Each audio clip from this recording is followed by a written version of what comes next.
ఈరోజు మన ఎస్టీఆర్ డివోషనల్లో మనం నిత్య పూజ చేసేటప్పుడు చేసే తప్పిదాలను వాటిని ఎలా చేయకూడదో చూపిస్తాను.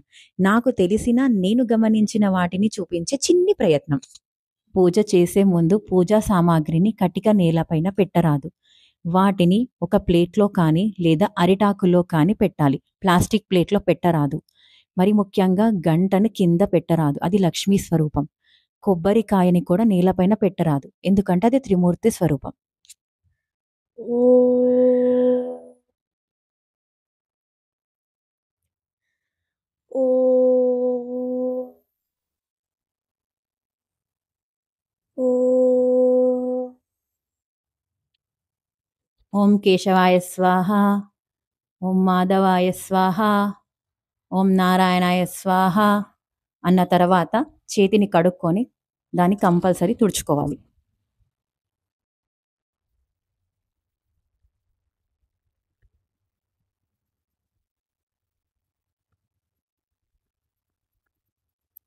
పూజ చేసి హారతిచ్చిన తర్వాత కంపల్సరీ కలశంలోని వాటర్ని తిప్పాలి.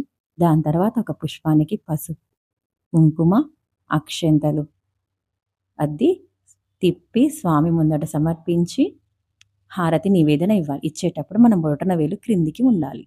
నైవేద్యం పెట్టే ముందు కలశంలో నీళ్లు వాడరాదు. వేరే నీటితో శుద్ధి చేసి అప్పుడు నైవేద్యం పెట్టాలి. స్వామికి పెట్టే నైవేద్యం ముందు స్వామికే పెట్టాలి. ఆ తర్వాతే మనం తినాలి. దానికి ముందు స్వామికి సమర్పించి నివేదన చేసి కళ్ళు మూసుకొని ఉండాలి. కళ్ళు తెరవరాదు. నైవేద్యం పెట్టిన తర్వాత కళ్ళు మూసుకొని ఉండాలి. లేదంటే ఆ ప్రదేశాన్ని వదిలేసి పక్కకు జరగాలి. ఎందుకంటే స్వామివారు వచ్చి తప్పకుండా మన నైవేద్యాన్ని స్వీకరిస్తారు కాబట్టి. నైవేద్యం పెట్టే ముందు వండిన పాత్రల్లో పెట్టరాదు. వాటిని వేరే పాత్రలోకి మార్చి పెట్టాలి. Please like, follow the page.